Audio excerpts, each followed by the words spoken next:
Hi hello ನಮಸ್ಕಾರ and welcome back to my channel.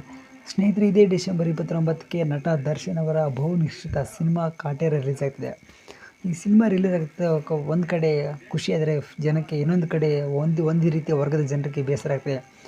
ಡಬ್ಬಾ ಥರ movie, ಬರೀ ಬಿಲ್ಡಪ್ಪು, ಬರೀ ಡಬ್ಬಾ ಥರ ಮೂವಿ ಇರುತ್ತೆ, ಏನು ಸ್ಟೋರಿ ಇರಲ್ಲ, ಸುಮ್ಮನೆ ಮೂವಿ ಮಾಡ್ಕೊಂಬರ್ತಾರೆ ಅಂತ ಒಂದು ವರ್ಗದ ಜನ ಮಾತ್ರ ಯಾವಾಗಲೂ ಕಾಲೆಳಕ್ಕೆ ಸಿದ್ಧರಾಗಿರ್ತಾರೆ.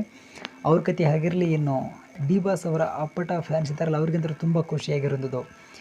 ಈ ಸಲಾರ್ ಸಿನಿಮಾವನ್ನು, ಡೆಂಕಿ ಸಿನಿಮಾವನ್ನು ನೋಡೋದು ಬಿಟ್ಟು, ಅದರಲ್ಲೇ ಹೊಂಬಾಳೆ ಸಂಸ್ಥೆ ನಿರ್ಮಿಸಿರುವಂಥ ಸಲಾರ್ ಸಿನಿಮಾವನ್ನು ಬಿಟ್ಟು ಕಾಟೇರ ಸಿನಿಮಾಗೋಸ್ಕರ ಕಾಯ್ತಿದ್ದಾರೆ. ಅದು ಕನ್ನಡದ ಮೇಲಿರುವಂಥ ಒಂದು ಪ್ರೀತಿಯಾಗಿರ್ಬೋದು, ಹಾಗೆ ದರ್ಶನ್ ಸರ್ ಅವರ ಮೇಲೆ ಇರುವಂಥ ಪ್ರೀತಿ ಗೌರವವಾಗಿರ್ಬೋದು.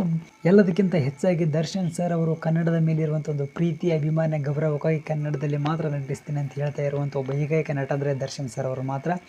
ಹೀಗಾಗಿ ತುಂಬ ಜನ ದರ್ಶನ್ ಸರ್ ಅವರ ಕಾಟೇರ ಸಿನಿಮಾಗೋಸ್ಕರ ತುದಿಗಾಲಲ್ಲಿ ನಿಂತಿದ್ದಾರೆ.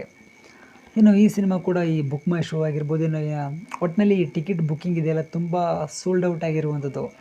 ತುಂಬ ಆಲ್ರೆಡಿ ಥಿಯೇಟರ್ಗಳಲ್ಲಿ ಸಿಂಗಲ್ ಥಿಯೇಟರ್ ಆಗಿರ್ಬೋದು, ಮಲ್ಟಿಪ್ಲೆಕ್ಸ್ನಲ್ಲೂ ಮತ್ತು ಮಾಲ್ಗಳಲ್ಲಿ ಕೂಡ ಆಲ್ರೆಡಿ ಟಿಕೆಟ್ಗಳು ತುಂಬ ಸೋಲ್ಡ್ ಔಟ್ ಆಗಿರುವಂಥದ್ದು. ಒಂದು ಚಿಕ್ಕ ಬುಕ್ ಮೈ ಶೋ ವರದಿಯ ಪ್ರಕಾರ 24 ಅವರ್ಸ್ನಲ್ಲಿ 9,000ಕ್ಕಿಂತ ಹೆಚ್ಚು ಟಿಕೆಟ್ಗಳು ಸೋಲ್ಡ್ ಔಟ್ ಆಗಿದೆ ಅಂತೆ. ಇದಕ್ಕಿಂತ ಹೆಮ್ಮೆಯ ವಿಷಯ ಬೇಕಾ? ಹಾಗೆ ಆಲ್ರೆಡಿ ಈ ಕಾಟೇರ ಸಿನಿಮಾ ದರ್ಶನಗೋಸ್ಕರ 12, 3, 5, 6 ಗಂಟೆ, 9 ಗಂಟೆ ಶೋ ಕೂಡ ಆಲ್ರೆಡಿ ಒಂದು ದಿನದ ಮುಂಚಿತವಾಗಿ ಟಿಕೆಟ್ಗಳು ಸೋಲ್ಡ್ ಔಟ್ ಆಗಿರುವಂಥದ್ದು. ಒಂದು ಸುಮ್ಮನೆ ಅಂದಾಜು ಮಾಹಿತಿ ಪ್ರಕಾರ 3-4 ದಿನದವರೆಗೆ ಕೂಡ ಥಿಯೇಟರ್ಗಳು ಬುಕ್ ಆಗಿರುವಂಥದ್ದು, ಟಿಕೆಟ್ಗಳು ಆಲ್ರೆಡಿ ಸೋಲ್ಡ್ ಔಟ್ ಆಗಿದೆ. ತುಂಬ ಜನರು ಕೂಡ ಈ ಸಿನಿಮಾವನ್ನು ಕಾತುರದಿಂದ ಕಾಯ್ತಿದ್ದಾರೆ, ಅದು ದರ್ಶನ್ ಸರ್ ಅವ್ರನ್ನ ಸ್ಕ್ರೀನ್ ಮೇಲೆ ನೋಡೋದಕ್ಕೆ. ಇನ್ನು ದರ್ಶನ್ ಸರ್ ಅವರು ಕೂಡ ಈ ಸಿನಿಮಾದಲ್ಲಿ ಭರ್ಜರಿಗೆ ಹಳ್ಳಿ ಲುಕ್ನಲ್ಲಿ, ರಗಡ್ ಲುಕ್ನಲ್ಲಿ ಒಂದು ಲುಂಗಿ ಸುತ್ತಕೊಂಡು, ಮಚ್ಚಿಟ್ಕೊಂಡು, ಬಾಯಲ್ಲಿ ಸಿಗರೇಟ್ ಸೇರ್ತಾ, ಅವರ ಮುಖದಲ್ಲಿ ಗಂಭೀರತೆ ಇರ್ಬೋದು. ಹಾಗೆಯೇ ಮೊನ್ನೆ ಮಂಡ್ಯದಲ್ಲಿ ಕೂಡ, ಅಂದರೆ ನಿನ್ನೆ ರೈತರ ದಿನಾಚರಣೆ ಪ್ರಯುಕ್ತದಂದು ಸಿನಿಮಾವನ್ನು ಫ್ರೀ ರಿಲೀಸ್ ಇವೆಂಟ್ ಕೂಡ ಆ ರೈತರ ಸಮ್ಮುಖದಲ್ಲಿ ಏರ್ಪಡಿಸಿದರು. ತುಂಬ ಜನಕ್ಕೆ ಮತ್ತಷ್ಟು ದರ್ಶನ್ ಸರ್ ಅವರ ಮೇಲೆ ಎಷ್ಟು ಪ್ರೀತಿ ಇತ್ತಲ್ಲ, ಮತ್ತಿಷ್ಟು ದುಪ್ಪಟ್ಟಾಗಿದೆ, ಗೌರವ ಕೂಡ ದುಪ್ಪಟ್ಟಾಗಿದೆ ಅಂತ ಹೇಳ್ಬೋದು ದರ್ಶನ್ ಸರ್ ಅವರ ಈ ರೀತಿಯ ನಿರ್ಧಾರಕ್ಕೆ.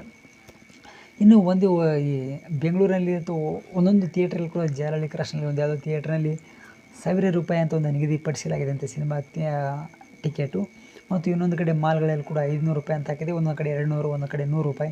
ಹೀಗೆ ಆಯಾ ಥಿಯೇಟ್ರ್ಗಳಿಗೆ ಸಂಬಂಧಪಟ್ಟಂತೆ ಟಿಕೆಟ್ಗಳನ್ನು ನಿಗದಿಪಡಿಸಲಾಗಿದೆ. ಇನ್ನು ಎಲ್ಲ ಕಡೆಗೂ ಕೂಡ ಒಂದೇ ರೇಟ್ನಿಂದ ಸಿನಿಮಾವನ್ನು ರಿಲೀಸ್ ಮಾಡೋಕ್ಕಾಗಲ್ಲ. ಬೇರೆ ಬೇರೆ ಥಿಯೇಟ್ರಲ್ಲಿ ಕೂಡ, ಮಾಲ್ಗಳಲ್ಲಿ ಕೂಡ ಒಂದು ಟಿಕೆಟ್ ದರ ಹೆಚ್ಚು ಕಡಿಮೆ ಆಗ್ಬೋದು. ಆದರೆ ಒಂದಿಷ್ಟು ಜನರು ಮಾತ್ರ ಈ ರೀತಿ ಒಂದು ನ್ಯೂಸನ್ನು ಕೇಳಿದಾಗ, ಈ ರೀತಿಯ ನ್ಯೂಸನ್ನು ನೋಡಿದಾಗ ತಡ್ಕೊಳ್ಳಾರದಂಥ ಒಂದಿಷ್ಟು ವರ್ಗದ ಜನರು ಸುಮ್ಮನೆ ಮೂವಿ ಡಬ್ಬಾ ಥರ ಭ್ರಮೆ, ಸುಮ್ಮನೆ ಒಂದು ಹೈಪ್ ಕ್ರಿಯೇಟ್ ಮಾಡೋದು, ಒಂದು ನ್ಯೂಸ್ನ ಸ್ಪ್ರೆಡ್ ಮಾಡಿ ದೊಡ್ಡದಾಗಿ ಬಿಂಬಿಸೋದು, ಹಾಗೆ ಹೀಗೆ ಅಂತ ಇರುವಂಥದ್ದು. ಆದರೆ ದರ್ಶನ್ ಸರ್ ಮಾತ್ರ ಒಂದು ಕನ್ನಡ ಸಿನಿಮಾಕ್ಕೆ ಯಾವುದೋ ಒಂಥರ ಒಂದು ಮೋಸ ಮಾಡುವಂಥ ವ್ಯಕ್ತಿನಲ್ಲ. ಒಟ್ಟಿನಲ್ಲಿ ಫ್ಯಾನ್ಸ್ಗೆ ಬೇಜಾರಾಗಲ್ಲ. ಒಂದು ಸಿನಿಮಾ ಸುಮ್ಮನೆ ಸಿಂಪಲ್ ಆಗಿದ್ದರೂ ಕೂಡ ಫ್ಯಾನ್ಸ್ಗಂತೂ ಬೇಸರ ಆಗಲ್ಲ, ಕನ್ನಡಕ್ಕಂತೂ ಒಂದು ಅವಮಾನ ಆಗುವಂಥ ರೀತಿಯಲ್ಲಿ ಕೂಡ ಸಿನಿಮಾ ಇರೋದಿಲ್ಲ.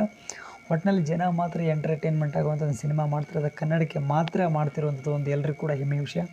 ತುಂಬ ಜನಕ್ಕೆ ಕೂಡ ಈ ನಿರ್ಧಾರ ಇನ್ನೂ ಅರ್ಥ ಆಗಿಲ್ಲ ಅಂತ ಅಂದ್ಕೊಳ್ತೇನೆ. ಯಾಕಂದರೆ ಇವರ ನಿರ್ಧಾರ ಇನ್ನೂ ತುಂಬ ಜನರು ತಲೆಗಿನೂ ಹೋಗಿಲ್ಲ. ಯಾಕೆ ಬರೀ ನಮ್ಮ ಕನ್ನಡದಲ್ಲಿ ಮಾತ್ರ ಸಿನಿಮಾ ಮಾಡ್ತಾರೆ, ಕನ್ನಡದ ಡೈರೆಕ್ಟ್ರಿಗೆ ಮಾತ್ರ ಇವರು ಅವಕಾಶ ಕೊಡುತ್ತಿರುವಂಥದ್ದು. ಬೇರೆ ಅವರು ಸಿನಿಮಾ ಕೂಡ ಡಬ್ ಮಾಡಿ ಬೇರೆ ಬೇರೆ ಪ್ರಾಂತ್ಯದಲ್ಲಿ ಕೂಡ ರಿಲೀಸ್ ಮಾಡ್ಬೋದು, ಆದರೆ ನಮ್ಮ ಕನ್ನಡಕ್ಕೆ ಮಾತ್ರ ಒಂದು ಮೇಲ್ಗೈ ಅಂತ ಹೇಳ್ಬೋದು. ಅವರೊಂದು ಇಂಟರ್ವ್ಯೂ ಕೂಡ ಒಂದು ಡೈಲಾಗೇನು ಹೇಳಿದರು, ಹಮಾರ ಕುತ್ತ ಹಮಾರ ಗಲಿ ಮೇ ಸೇರೆ ಅಂತ.